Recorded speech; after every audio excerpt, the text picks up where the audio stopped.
ख़वातीन व हज़रात, अस्सलाम वालेकुम।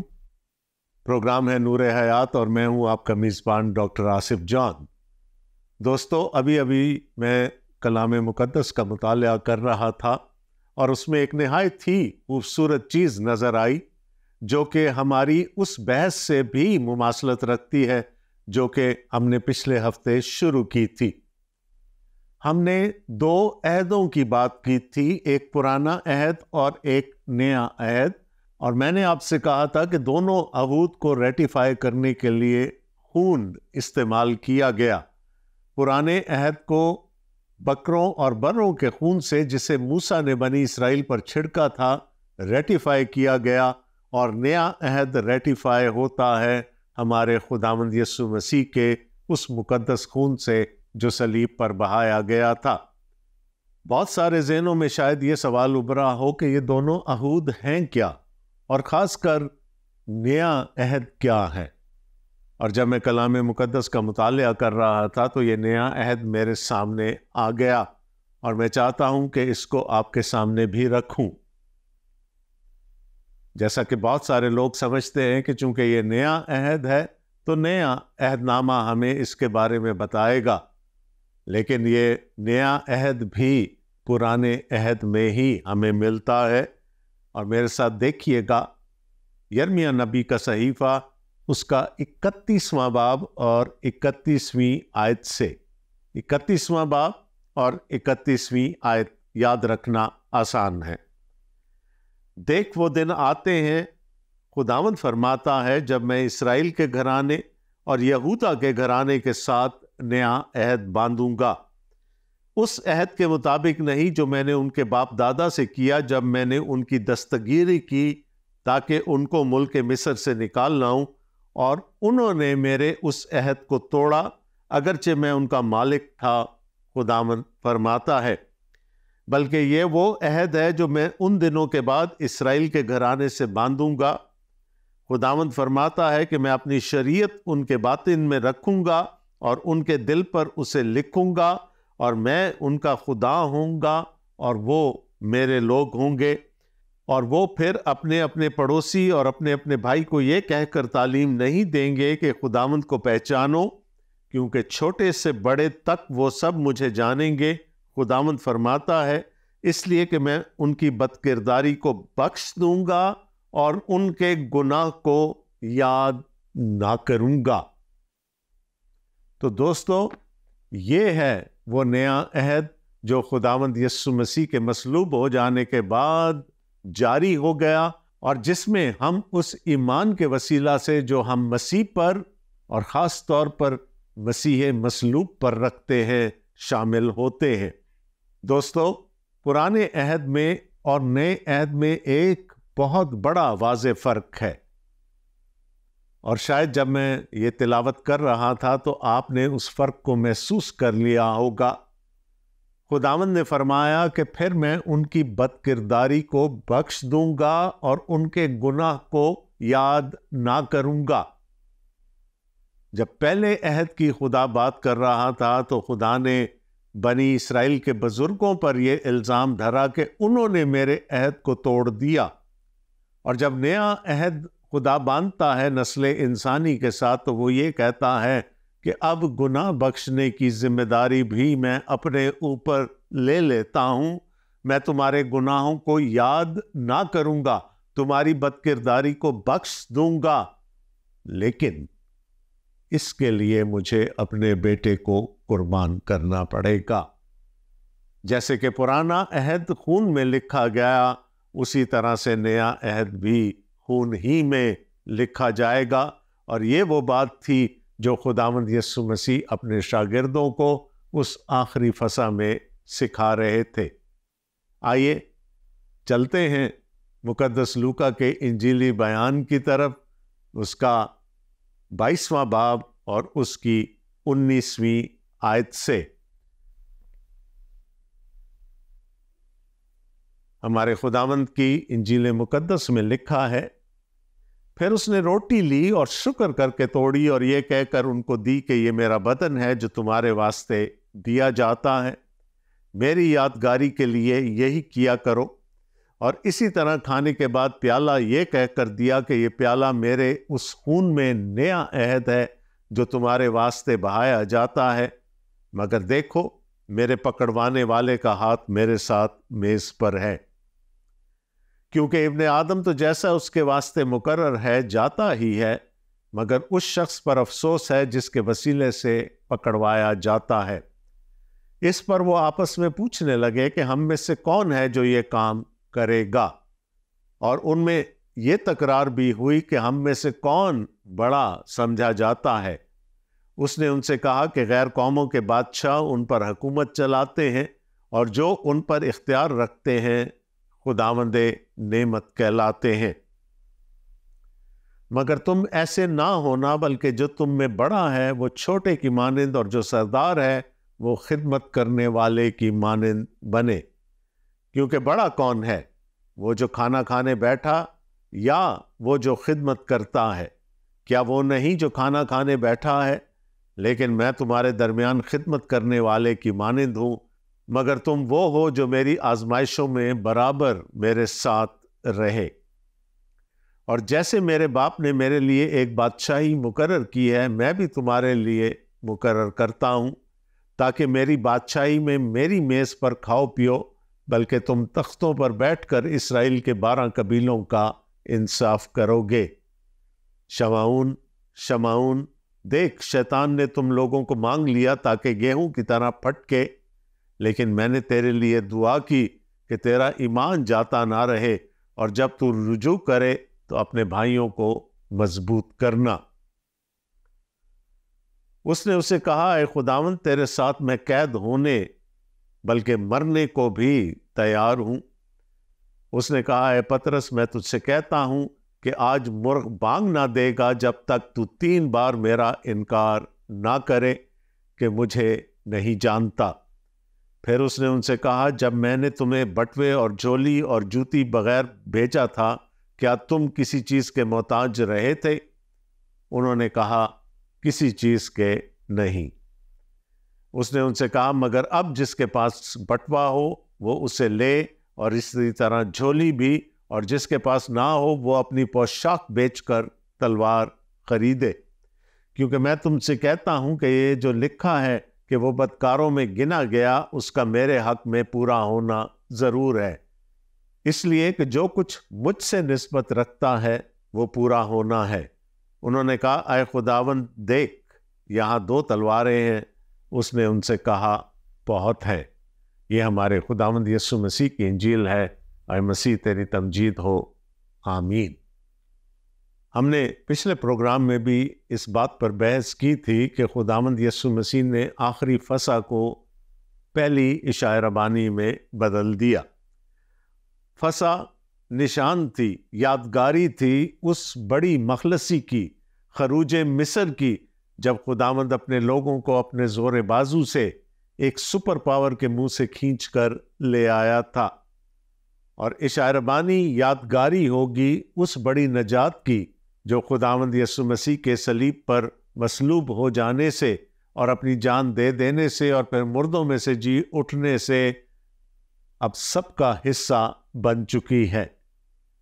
यीशु ने 2 बार कहा, रोटी देते हुए भी और प्याला देते हुए भी, कि मेरी यादगारी में ऐसा ही किया करो। इशारबानी यादगारी है, यूखरिस्त शुक्रगुजारी है उस बड़े इंतजाम के लिए, नजात के उस बड़े इंतजाम के लिए जो खुदावंद यीशु मसीह के वसीले से अमल में आया। अब यहां पर 2 बातें काबिल गौर हैं। खुदावंद यीशु मसीह ने रोटी को तशबीह दी अपने बदन से, और शीरे को तशबीह दी अपने खून से, और दोनों चीजें अलग-अलग सामने आती हैं। और ये आपको भी मालूम है और मुझे भी कि जब बदन से खून जुदा कर दिया जाता है इंसान की मौत वाक़ई हो जाती है। तो इन दोनों चीज़ों में खुदावंद यीशु मसीह इशारा कर रहे थे अपनी मौत की तरफ।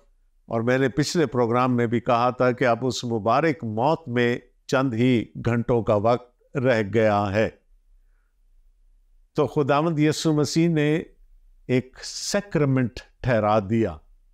2 सैक्रमेंट ऐसे हैं जिनको हम सैक्रमेंट्स ऑफ द गॉस्पल कहते हैं, यानी इंजील में पाए जाने वाले सैक्रमेंट्स, यानी वो सैक्रमेंट्स जिनका हुक्म खुद खुदावंद यीशु मसीह ने दिया।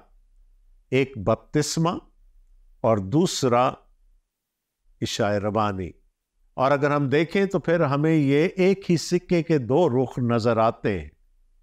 बपतिस्मे में हम पहली दफा यस्सु के मसीह होने का और अपने नजात दहिंदा होने का इकरार करते हैं, अपने गुनाहों का इकरार करते हैं, और खुदावंद यस्सु मसीह की मौत के वसीला से हम उनसे छुटकारा पा जाते हैं। और इशाए रबानी में हम हफ्तावार या जब जब हम इशाए रबानी मनाते हैं, हम एक दफ़ा फिर से खुदावंद यीशु मसीह पर अपने ईमान का इकरार करते हैं, उसकी मौत पर और उसके जी उठने पर अपने ईमान का इकरार करते हैं। अब यह हो नहीं सकता कि खुदावंद यीशु मसीह के शागिर्द उसके साथ बैठे हों, खाना खा रहे हों, और वो इस मौका को उनको तालीम देने के लिए इस्तेमाल ना करे। वो एक निहायत ही अच्छा मुअल्लिम था। वो कोई मौका हाथ से जाने नहीं देना चाहता था।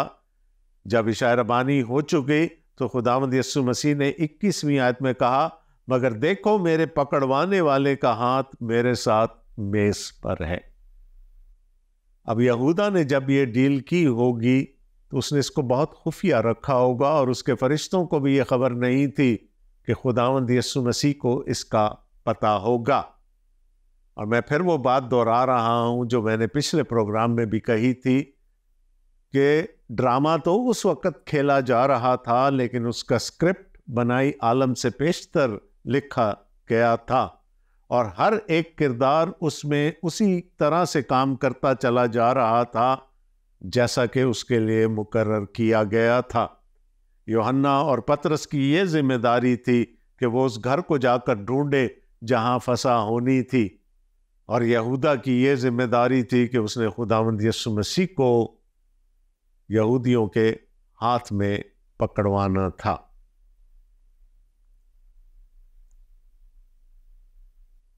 लेकिन खुदावंद यीशु मसीह ने इस पर अफसोस का इजहार किया, क्योंकि इब्ने आदम तो जैसा उसके वास्ते मुकर्रर है जाता ही है, मगर उस शख्स पर अफसोस है जिसके वसीला से वो पकड़वाया जाता है। अब हम इस बात पर बहस कर सकते हैं कि यहूदा का इसमें क्या कसूर था। वो तो एक स्क्रिप्ट पर अमल कर रहा था, लेकिन शायद ये यहूदा पर इम्पोज नहीं किया गया था। वो चाहता तो इनकार कर सकता था। खुदावंद यीशु मसीह को पकड़वाया तो जाना जरूर था, लेकिन फिर वो किसी और तरीके से पकड़वाए जाते। इस पर वो आपस में पूछने लगे कि हम में से कौन है जो ये काम करेगा।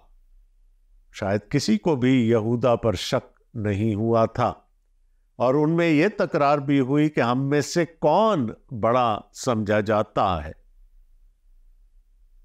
अब 2 और 2 4 तो कर ही लिया ना शागिर्दों ने। खुदावंद यीशु मसीह ने अपनी मौत का जिक्र कर दिया, इतने खुले अल्फाज में अपनी मौत का जिक्र कर दिया, और उनको भी अब यह नजर आने लगा कि खुदावंद यीशु मसीह जाने वाले हैं। लेकिन उनके इल्मुल आखिरत के बारे में खुदावंद यीशु मसीह का जाना अपनी बादशाही को बर्पा करने के मुतरादिफ था। उन्होंने कहा अब तो मसीह की बादशाही आई के आई, और किसको बड़ा ओहदा मिलेगा, किसको बैठने के लिए ऊंचा मकाम मिलेगा। आपस में बहस शुरू हो गई कि हम में से बड़ा कौन है। याद रहे कि मुकद्दस यूहन्ना अपने इंजीली बयान में वो वाकया दर्ज करते हैं जो कि फसह खाने से पहले हुआ, और वो क्या था कि खुदावंद यीशु मसीह ने अपने सारे शागिर्दों के पांव धोए। लिखा है उन्होंने अपने कपड़े उतारे, वो कपड़ा अपने कमर के गिर्द बांधा, और एक एक करके सारे शागिर्दों के पांव धोने लगे। खुदावंद यीशु मसीह इतनी बड़ी एग्जाम्पल सेट कर चुके हैं, उनके सामने ऐसी अच्छी मिसाल कायम कर चुके हैं, लेकिन उन्होंने कुछ नहीं सीखा। शायद थोड़ी देर तो शर्मिंदगी हुई और पतरस को दूसरों से ज्यादा हुई, लेकिन अब वो वापस अपने मोड में आ गए हैं और अब वो बहस कर रहे हैं कि हम में से बड़ा कौन है, किसको खुदावंद यीशु मसीह के बाद दूसरे दर्जे का मकाम मिलेगा। और खुदावंद यीशु मसीह ने ये भांप लिया। उसने उनसे कहा कि गैर कौमों के बादशाह उन पर हुकूमत चलाते हैं और जो उन पर इख्तियार रखते हैं खुदावंद नेमत कहलाते हैं, उनके परवरदिगार कहलाते हैं, मुहैया करने वाले कहलाते हैं। कहा ये जो तुम एक दूसरे पर बर्तरी जिताने की कोशिश कर रहे हो, ये तो दुनिया का कानून है, ये खुदा की बादशाही का कानून नहीं है, ये खुदा की बादशाही के फर्जंदों का कानून या असूल नहीं है। इस दुनिया में गैर कौमों के बादशाह उन पर हुकूमत चलाते हैं, वहां पर इख्तियार चलाने की बात होती है, खुदा की बादशाही में नहीं। खुदावंद यीशु मसीह ने ऐसा करने से मना फरमा दिया। मगर तुम ऐसे ना होना, बल्कि जो तुम में बड़ा है वो छोटे की मानिंद और जो सरदार है वो खिदमत करने वाले की मानिंद बने। क्योंकि बड़ा कौन है, वो जो खाना खाने बैठा है या वो जो खिदमत करता है? क्या वो नहीं जो खाना खाने बैठा है? लेकिन मैं तुम्हारे दरमियान खिदमत करने वाले की मानिंद हूं। रेफर कर दिया खुदावंद यीशु मसीह ने, हवाला दे दिया कि अभी थोड़ी देर पहले ही मैंने तुम्हारे पांव धुलवाए हैं। बड़ा तो वो होता है और उस्ताद होते हुए, खुदावंद होते हुए मुझे बड़ा होना चाहिए था, लेकिन मैंने बड़ा होते हुए भी तुम्हारे सामने एक नमूना कायम कर दिया। मैंने तुम्हारे पांव धोए। तो तुम्हें मेरी मानिंद बनना है, दुनिया की मानिंद नहीं बनना। दुनिया के कवानीन और असूलों पर नहीं चलना, बल्कि खुदा की बादशाही के फर्जंदों की तरह बादशाही के, खुदा की बादशाही के कवानीन और असूलों पर चलना है। मगर तुम वो हो जो मेरी आजमाइशों में बराबर मेरे साथ रहे। कमेंट कर दिया खुदावंद यीशु मसीह ने। एक तरफ उनके एक रवैये की नफी कर दी, वो जो एक दूसरे पर बर्तरी जताने की कोशिश कर रहे थे, उस रवैये की नफी कर दी खुदावंद यीशु मसीह ने। लेकिन दूसरी तरफ उनको कमेंट भी कर दिया, उनकी पीठ भी थपथपा दी, उनकी तारीफ भी कर दी कि तुम तो बराबर मेरी आजमाइशों में मेरे साथ रहे हो, तो क्या तुमने मेरी जिंदगी से नहीं सीखा?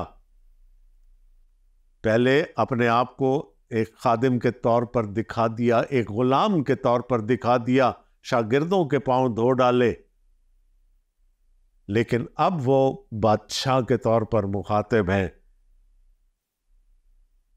खुदा की बादशाही के बादशाह के तौर पर। और जैसे मेरे बाप ने मेरे लिए एक बादशाही मुकर्रर की है, चूंकि तुम मेरी आजमाइशों में बराबर मेरे साथ रहे हो, मैं भी तुम्हारे लिए मुकर्रर करता हूं। इस दुनिया में हमें हुकूमत नहीं चलानी, इस दुनिया में हमें एक दूसरे पर बादशाही नहीं करनी, हमारी बादशाही कहीं और की है। वो जो दो जहां का बादशाह था, जब वो इस दुनिया में आया तो उसने खादिम की या गुलाम की सूरत इख्तियार कर ली, लेकिन क्या उसकी बादशाही उसके हाथों से चली गई? फिलिपियों के खत के दूसरे बाब में पौलुस रसूल फरमाते हैं, बस इसीलिए खुदा ने उसे इतना सरबुलंद किया कि उसने अपने इख्तियार को त्याग दिया, उसने खादिम की सूरत इख्तियार कर ली, वो इंसान बन गया और फिर गुनाहगार इंसानों के लिए कुर्बान हो गया। तो खुदा ने भी फिर उसे इतना सरबुलंद किया और उसे वो नाम बख्शा जो सब नामों से आला है। तो खुदावंद यीशु मसीह ने कहा, मेरे बाप ने मेरे लिए बादशाही मुकर्रर की है, और क्यों मुकर्रर की है? क्योंकि मैं उसकी मर्जी को पूरा करने के लिए इस दुनिया में आया और मैंने वैसा ही किया जैसा मेरा बाप चाहता था। अब मेरे लिए सरबुलंदी लिखी है, अब मेरे लिए बादशाही लिखी है, और अगर तुम भी ऐसा करोगे तो तुम्हारे लिए भी बादशाही मुकर्रर है। और यीशु ने कहा, तुम तो मेरी आजमाइशों में बराबर मेरे साथ शरीक रहे हो, ताकि मेरी बादशाही में मेरी मेज पर खाओ पियो, बल्कि तुम तख्तों पर बैठ के इस्राएल के 12 कबीलों का इंसाफ करोगे। वाह, क्या कहा जा सकता है। ये गलील के रहने वाले अनपढ़ मछेरे हैं, और खुदावंद यीशु मसीह उनसे क्या वादा फरमा रहे हैं कि मेरे साथ मेरे मेज पर बैठकर खाओगे और तुमको तख्त दिए जाएंगे, और ना सिर्फ तुम उन तख्तों पर बैठोगे बल्कि तुम इस्राएल के 12 कबीलों का इंसाफ भी करोगे। तो किस मकाम पर ले जाकर बिठा दिया खुदावंद यीशु मसीह ने अपने शागिर्दों को, जिनको उसने रसूल मुकर्रर किया था। खुदावंद यीशु मसीह ने कहा, तुम यहां पर यह सोच रहे हो कि हम में से बड़ा कौन है, तुम्हारे लिए तो बादशाही लिखी गई है। अगर यहां अपने आप को छोटा बनाओगे, यहां पर दूसरों की खिदमत करने से खुशी महसूस करोगे, तो फिर तुम्हारे लिए बादशाही लिख दी गई है। बल्कि तुमको वो मकाम मिलेगा कि जब तुम इस दुनिया का इंसाफ कर रहे होगे। आज जब खुदावंद यीशु मसीह ने उनको ये सारी बातें बताई होंगी तो शागिर्द एकदम क्लाउड 9 पे पहुंच गए होंगे। अब उनको नीचे लाना भी जरूरी था।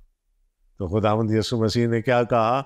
शमाउन शमाउन, वो जिसमें के बड़ी जल्दी तकब्बुर और गरूर आ जाता था, खुदावंद यीशु मसीह ने शमाउन से मुखातिब होकर कहा, देख शैतान ने तुम लोगों को मांग लिया ताकि गेहूं की तरह फटके,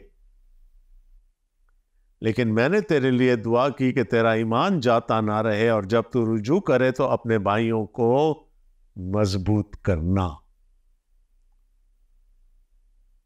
शैतान ने तुम्हें मांग लिया। एक बहुत बड़ी आजमाइश तुम पर आने वाली है कि मैं तुमसे जुदा कर दिया जाऊंगा, और वो वक्त होगा कि शैतान तुम्हें फटके और तुम अपने ईमान से इनकारी हो जाओ, लेकिन मेरी शिफात तुम्हें हासिल। मैंने दुआ कर दी है कि तुम्हारा ईमान जाता ना रहे, और ऐ पतरस, तू तो ठोकर खाएगा, लेकिन जब तू वापस रुजू करेगा, उसी ईमान के साथ वापस रुजू करेगा, तो फिर मैं तुझे मुकर्रर करूंगा कि तू अपने भाइयों को भी मजबूत करे।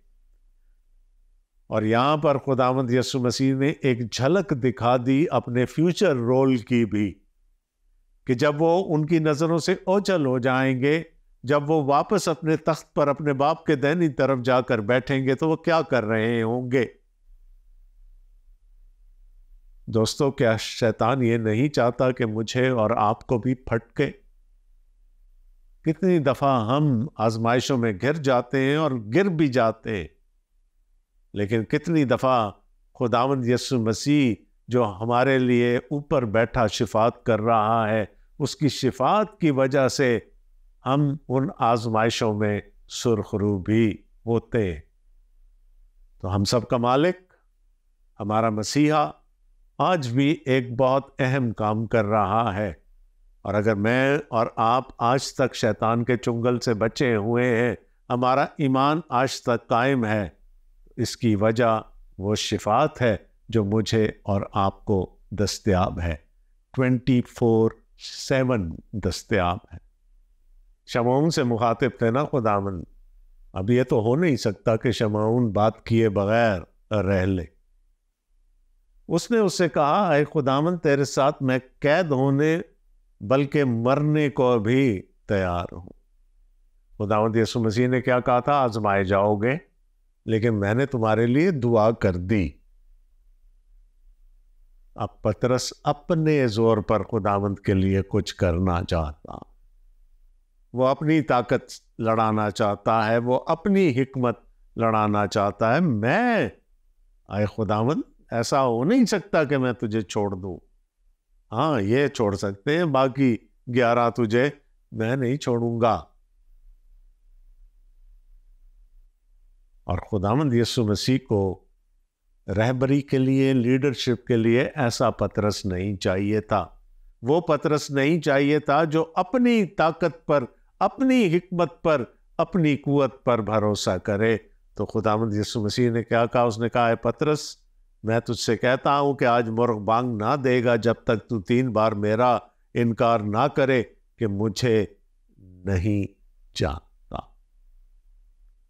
पतरस के तकब्बुर के गुब्बारे से हवा निकालनी जरूरी थी, और खुदावंद यीशु मसीह ने उसको आगाह कर दिया कि अगर तू चुपका बैठा रहता और मेरी शिफात पर भरोसा रखता तो महफूज रहता। अब तू आजमाया जाएगा, और आज की रात ही में तू 3 दफा मेरा इनकार करेगा। और आगे चलकर हम देखेंगे कि ऐसा ही हुआ।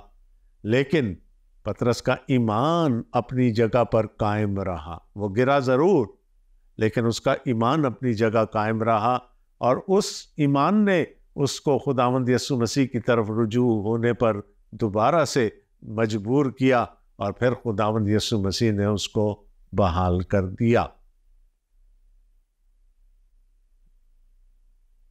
आज भी और बहुत सारी बातें आपसे करना थी, लेकिन फिर वक्त हमें इजाज़त नहीं दे रहा।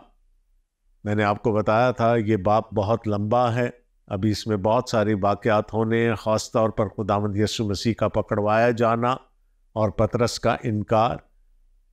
तो ये सब चीज़ें हम देखेंगे। खुदावंद ने ज़िंदगी दी तो अगले प्रोग्रामों में अगली किस्त देखना ना भूलिएगा। तब तक के लिए खुदावंद आप सबको बड़ी बरकत दे और अपने हिफ्ज़ व अमान में रखे। आमीन। अपने मेज़बान डॉक्टर आसिफ जॉन को आज के लिए प्रोग्राम नूर हयात से इजाज़त दीजिएगा। खुदा हाफिज़।